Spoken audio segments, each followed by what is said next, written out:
So yeah, please don't say it. I heard on Chemist Confessions that silver creams does nothing for me, so I'm gonna just leave my burn wound be. We did not say that. We did not say that.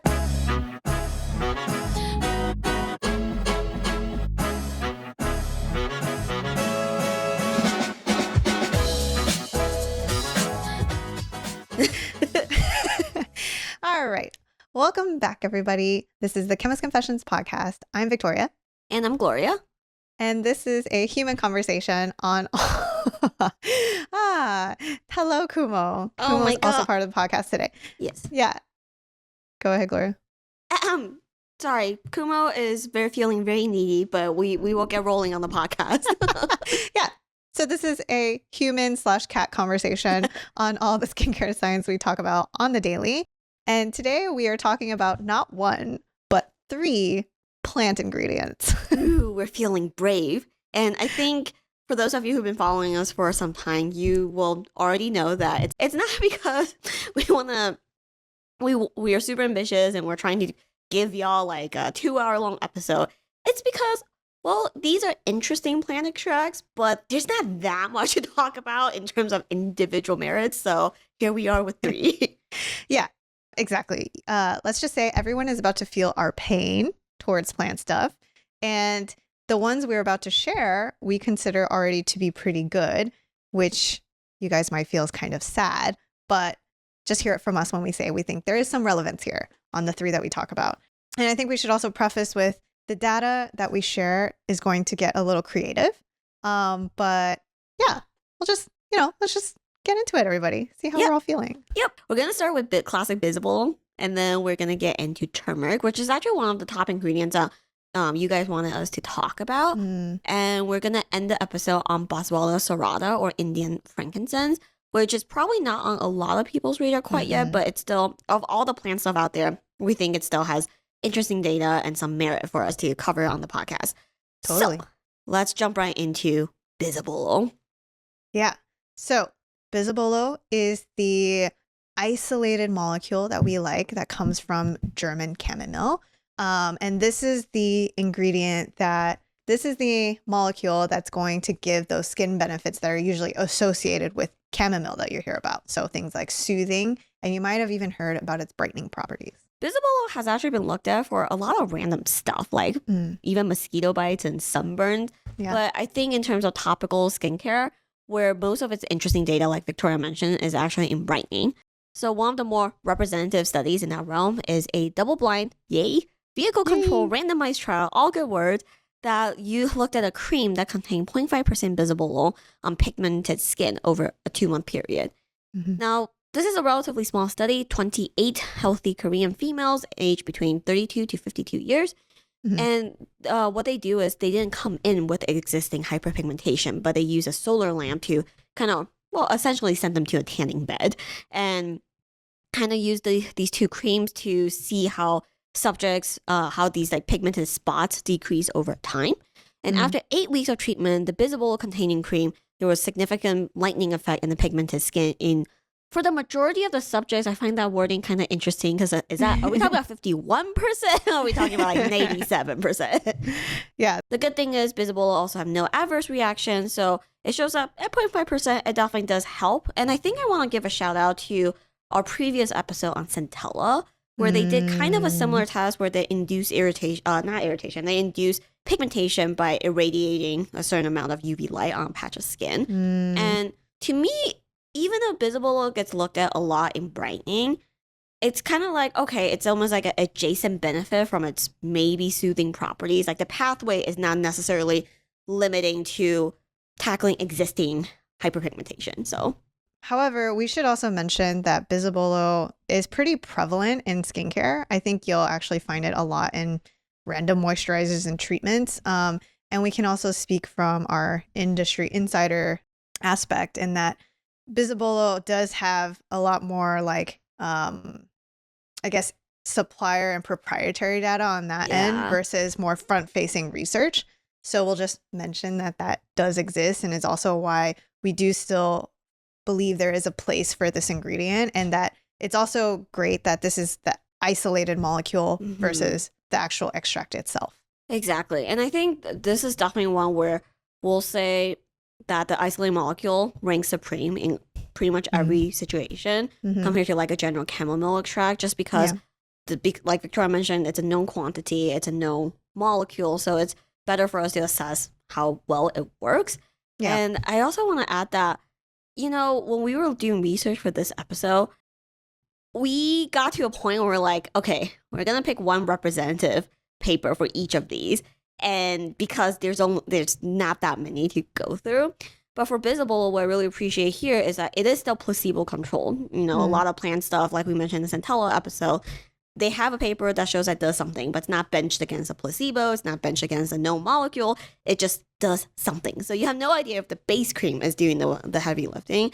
So this is also why that even though all these molecules you'll hear about this episode, the data sounds sparse, but Victoria and I still consider these to be pretty good plant stuff. And sadly, better than a lot of other plant stuff. Yeah, for sure. I don't think we'll have an episode dedicated to.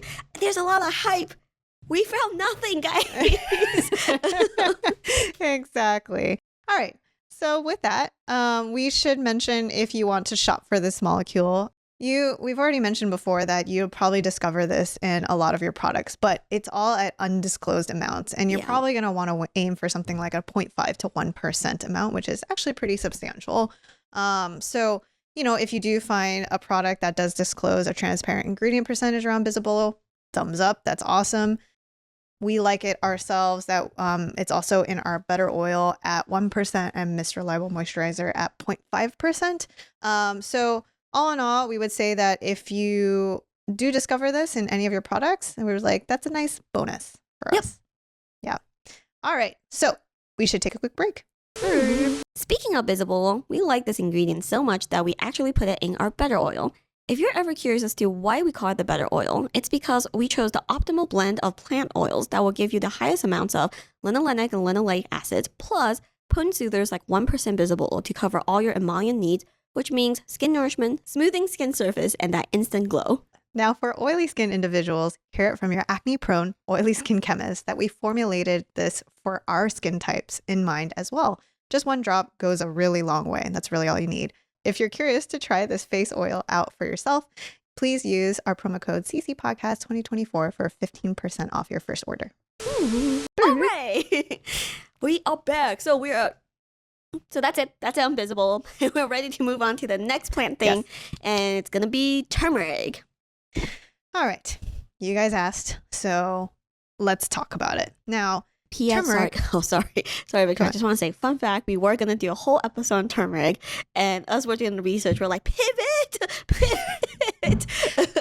Yeah, so Gloria's really revealing our true feelings is that when we looked at turmeric, we were like, there is not enough interesting data to talk about just turmeric. So instead of one ingredient, we give you 3. Okay.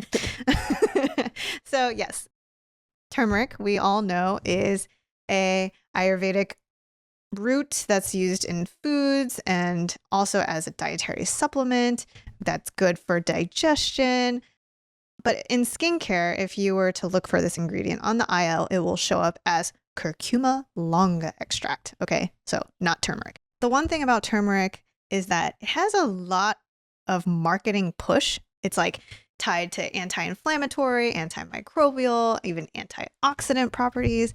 It's even looked at for wound healing or mentioned about wound healing. But the problem is the ingredient itself and probably the active components behind it, which is like curcumin and the curcuminoids, they're not stable. And they're like throughout all the papers, they're mentioned about not being stable and having very poor bioavailability, which means that probably in a petri dish, they're like all these great properties. And then when they actually try to test the activity with cells and skin and mechanisms within, you know, our bodies, does terribly. So it's just one of those difficulties around this ingredient. I think one of the top questions we got when we polled you guys on your turmeric questions was, oh, is it in fact a really good whitening ingredient? When we realized, oh, it's also linked to whitening on top of anti-inflammatory, antimicrobial. So it's kind of like that cure-all that seems to be tied to everything. But like Victoria said, when us chemists, we look at these data, sometimes you'll see really promising in vitro or like early stage data around these things, and then a molecule or a plant gets tied to everything from anti-inflammation to whitening to antimicrobial. And then they get to the chemist portion of it. It's like, hey, we have this miracle ingredient. You're not going to like it because it's not going to stay in formula. It's going to die on you. Who knows if it's going to work after sitting on a shelf for 2 months or 3? Yeah, exactly. So with that, let me share the clinical I found. All right. This is a placebo-controlled study that wanted to test 5% turmeric, which is a fat amount. So it does come with a scent. They tested it on 13 volunteers. So this is tiny. And they use this cream twice daily for 3 months. So it's a pretty long period. These are the results. A significant increase in the sebum values was observed from 6 weeks and onward using the control cream. Okay. On the other hand, the cream with turmeric had a significant decrease in sebum secretion that occurred from the 4th week and onwards, reaching a maximum reduction of 24.8% at the end of the study period. The end. Wait. We talked about anti-inflammation, we talked about antimicrobial, antioxidant, and whitening. You're telling me this is a sebum reduction item? I'm sorry, this is only goodbye. This is like the classic, this is the most bait and switchy ingredient we've done so far. Yeah, so this is, it pains me to tell you, I think this is the best clinical I could find in terms of transparency and performance of the study and, how they measured and everything. I did want to mention I found a very super actually technical Japanese paper that looked at turmeric for its anti-aging properties. They did a lot of in vitro to look at markers and how it interacted with cells. And they did mention a clinical study, but I have no clarity on what they did in this clinical. So they mentioned that in the conclusion that it prevents collagen degradation and improves skin elasticity after 1 month of use. Okay. But I have no idea how they, what concentration they used, what were the details of the study itself, like what kind of subjects, any of that. I just had no data. So that's kind of the pain around this ingredient. Yeah, so I think turmeric is definitely a classic case of plant stuff that's a little hard for us to talk about. Yeah. I will say, looking at the paper, even though the takeaway we're like, wait, what? Sebum reduction? That's what we're looking at? Yeah. I will say, like, there's still some highlights from this. It's, even though it's a very, very small study, I like that it's placebo controlled. And I think it was 2 or 3 episodes ago where Victoria shared this line from a paper about how sebum production level or sebum reduction is really difficult because you can often find that the placebo effect is actually strong in this realm, where you can give them a blank cream and tell them it's sebum reduction, and sebum will reduce to a certain degree after some amount of time. Yes. But in this case, the placebo cream showed an increase, whereas the turmeric cream showed a decrease. So to me, that's like promising early data in a way that I wasn't expecting for turmeric, but it's still super interesting. And I just wish that something like this gets extended to a bigger study. Yes, we can only hope. But, I, again, remind everyone, this is actually already pretty good. Sometimes there's 0 clinical data out there. There is some relevance to turmeric in skincare. And so if you happen to stumble upon it in your products, I would say that's a nice bonus. And some product examples that actually do include turmeric are surprisingly vitamin C products. And Gloria had a very good theory about why turmeric might be in there, and I think I agree with it. But we'll just give a shout out that Sunday Riley's CEO Glow vitamin C it seems to be a low dose THD ascorbate vitamin C derivative serum. That one does have turmeric. And then the Herbivore Nova, their 15% vitamin C is also a THD ascorbate serum, and that one also includes turmeric. So my not very nice theory about why you find it in vitamin C is that turmeric is, for anyone who's come across this ingredient, use it in food, it has a signature orange color. So in my mind, it's like these people are like, well, vitamin C is going to turn on us at some point. Yes, even THD ascorbate is not perfectly stable. So we might as well dye it orange so it just looks nice and pretty thanks to the turmeric, no matter what the vitamin C is doing. Yes, exactly. And Gloria's right. Turmeric does have that signature orange color that comes with it. So yes. And actually, I just wanted to share this with Gloria. I think Gloria has shared in the past that she is very prone to very angry mosquito bites. Yes. So actually, the best clinical study I found was on turmeric as a natural alternative to DEET. What?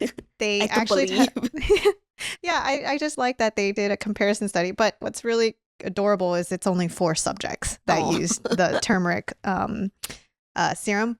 But anyways, they decided that they would put a 95% concentrated turmeric product on their arm. How orange is the arm after that? Yeah, exactly. So, and then they did find that it was helpful, but it had a much shorter duration than DEET. So I was like, I just thought for Gloria, fun fact, if you have nothing else on you, find some turmeric and just wear it. Just wear it. You know what? My mosquito bites are painful enough that I'll look orange for a day if that means I get no mosquito bites. Yeah, exactly. Oh, all right. Sorry, before we move on, I have a random question for Victoria. Turmeric is also a field where you get a lot of DIY recipes for like turmeric face masks and stuff like that, where you just mash up. I feel like I'm walking into a trap. Oh no, I'm just curious. What do you think of DIY turmeric mask, Victoria? I think, you got nothing better to do. You got a lot of turmeric you don't want to waste. I'm not offended by it. I just would say, like, don't make a big fat batch and just use it for a long period of time. But I generally feel like it's harmless. I do think, just understand that with any plant stuff, plants are complex. So if you're thinking of doing this because, you think it's more soothing, it's cleaner or whatever, I would say, like, that's not the reason why to do that, because plants have a lot of other compounds, potential allergens, things like that could cause a reaction. But it's fine. It's fine. Enjoy your meantime. Don't waste the turmeric. Just don't store it, I guess. Yeah, exactly. I think that's kind of my take too, is it's, of all DIYs, it's pretty vanilla. And I think if it's a fun me time, go for it. And again, if your skin reacts well, no reason not to do it. But I do want to say, I think some of the recipes or some of the videos I see on it, they claim to use it as like kind of a hyperpigmentation treatment type thing, or like, oh, this will really help clear up skin. I just think that's kind of overreaching. And remember earlier we mentioned that turmeric is notoriously not very bioavailable, not very soluble. And a lot of these extracts that study in these papers, or if we look at supplier data, they actually go through a lot of like pain in terms of how do you extract the most curcumin and whatnot from the plant. And that's just not something you can do at home by mashing it up. So in terms of how much benefit you're getting, it's probably not going to be better than something that's like extractive for skin benefit. So that's just my thing. I'm really glad you touched on this, because I do want to mention that there are a couple papers out there that try to look at turmeric for skin hyperpigmentation and turmeric as a tyrosinase inhibitor. Yeah. But I haven't found any that made it past in vitro. And so this is why I felt like, surprisingly, sebum reduction felt like the more relevant skin benefit here. And I think that claim is a classic example of ingredient that the marketing train ran off before the science could catch up. And it just, it doesn't seem like that's translated into actual in vivo human clinical data yet. But who knows? Gloria and I will keep an eye on it. All right. And with that, we are going to take a quick break. It's our animal fun fact of the day. Woo! All right, hit me. All right, Gloria. Today we were talking about owls. Oh, we're back. I'm just kidding. Owl Academy. I'm just kidding. I'm just kidding. All right, we're done with Owl Academy. I have moved on, and we are back to the animal assholes of the animal kingdom. I love the asshole theory. The asshole series. All right, so today we are headed to South Africa. This is the Pilanesberg National Park. This was a report that came out in 2022. I found it really fascinating and thought I would share. Okay, So what was going on at this park, this national park? They were finding very badly mutilated rhino carcasses. They actually found about 50 in all. And the wounds, it was a mystery because the wounds seemed to be on the top of the shoulders and the neck. And what they realized was they found that elephants were attacking rhinos. And so they were worried because usually when this happens, it's because, they're fighting for watering hole territory. But they were just, it was very alarming, the number of, rhino deaths that were happening.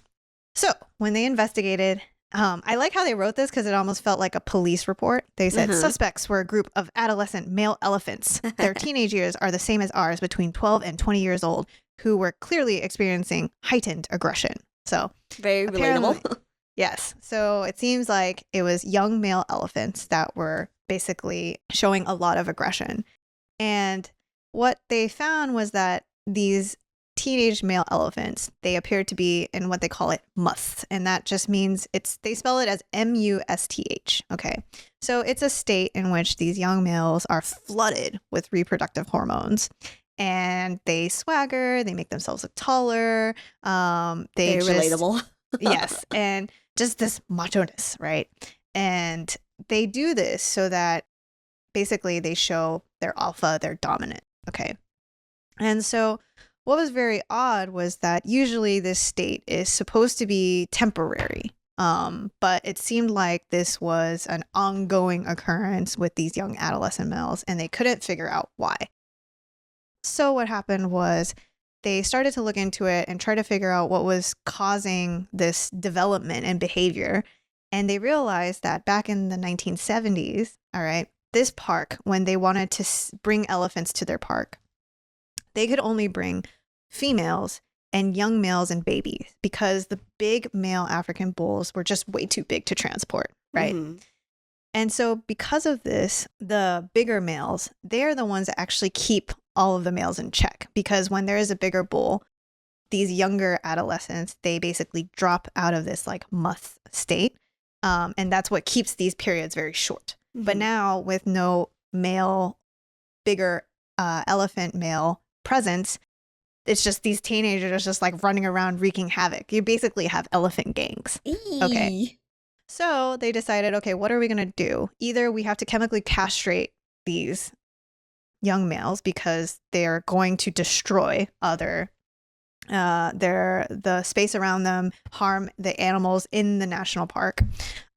Or what they decided to do was to introduce 6 large bulls into the park, basically pair them up with these teen thugs. It actually writes teen thugs in the article.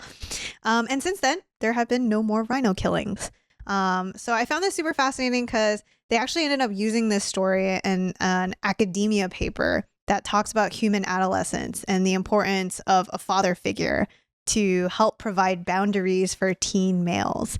And anyway, so I thought it was generally just asshole teenagers causing chaos.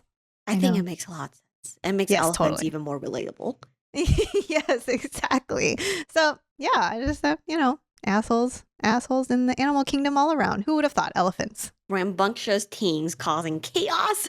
Yeah, exactly. Gangs. Elephant gangs, man. All right, cool. All right, we are wrapping this up with our last plant extract that we think deserves to be on your radar. This is Boswellia Serrata. You might not have heard this before, but the more common term is Indian frankincense. We like this because it does actually have quite the variety of soothing, healing data. There's things on wound healing, and they even look at the isolated compound boswellic acid. There's a few types that is linked to the benefits of Boswellia Serrata. However, the paper that I'm going to share is an in vivo rodent model, but I think it is the best because it's a comparison study between Boswellia. They look at silver sulfadiazine and Vaseline. And this is actually to treat second-degree burns. And I found this really fascinating because it's a relevant and relatable comparison study. Yeah. This is actually super cool because as someone who used to be a little cavalier in the labs. I am no stranger to pretty bad burn wounds. Victoria has seen some I have one right exciting. here. We're like just klutzes. Yeah, it happens. And so Silvadene is just the standard, like if you go to the hospital with a giant blister, they're gonna be like, here's some silver cream you can buy in Walgreens. Yeah. Good luck. So yeah, this is definitely a very aggressive standard to test against for burn wound healing. Yeah, totally. So what they did was for the 2nd-degree burns, they applied either Boswellia serrata at 2%, Vaseline, or sulfur sulfadiazine on the wound twice daily. And they did this for 3 weeks total. And we'll share the results here. And how they calculated it was they looked at the surface area, and they wanted, based on the area reduction, that would be the percentage of wound recovery. So you can see at first week, silver and Boswellia seemed to perform on par. However, by the 3rd week, Boswellia had reduced the burn wounds by 95%, whereas silver had only reduced it by 76%. Vaseline had reduced it by 80%, and they actually had a control as well. And by week 3 had reduced it to 75%, which is on par with silver. So I thought these results were generally interesting and, I don't know, generally helpful, although not related to skincare because this is a drug. This is a drug claim. Yeah, absolutely. And I do think sometimes, even though the more aggressive drug scenario type studies, QS can be really helpful because, if they perform well in such a harsh setting, then the confidence level in it doing something is a little higher. Yeah. I will say, even though in this paper it showed that the silver cream performed on par with the control, that's not to say forget about using silver cream when you have burn wound. Ultimately, this highlights Boswellia as a anti-inflammatory and or wound healing agent. Yeah. Because the silver is meant to be more don't get your burn wounds infected type of thing. Yes, that's a good way of putting that. So yeah, please don't say it. I heard on Chemist Confessions that silver cream does nothing for me, so I'm gonna just leave my burn wound be. We did not say that. We did not say that. Yeah. Yeah, your doctor's gonna look at you real funny. Yeah, who are these girls telling you to not use silver cream? Yeah. We should mention, though, there are other studies out there that have looked at it in the skincare realm. They looked at 0.5%. They call it boswellic acids. So this is an isolated compound. They tested it on 15 female volunteers, and they looked at things like elasticity, sebum excretion, as well as fine lines and wrinkles and tactile roughness. And they did find significant improvement for these after using 30 days. So, but this clinical was generally kind of vague, and I just generally like the comparison study more for their data. This one, I believe, did not have, it was a double-blind placebo-controlled split-face study, but it was just so small. So it's kind of just like, there's potential, but a lot more data is needed here. Yeah, and I think I'm just musing about this. I was like, we started off this year in the retinoids realm, and we shared studies that had 100, 150, 200 people. Then we got into some other actives. Then we are looking at 30 to 40 people, maybe 60. And now in the plan, we have 13 and 15. So if y'all keep requesting lesser known ingredients, we're going to end the year on one person says it was great. My grandma loved this, therefore it must be excellent. Yeah, and I just realized what we haven't told you guys is this is the last plant episode we're doing.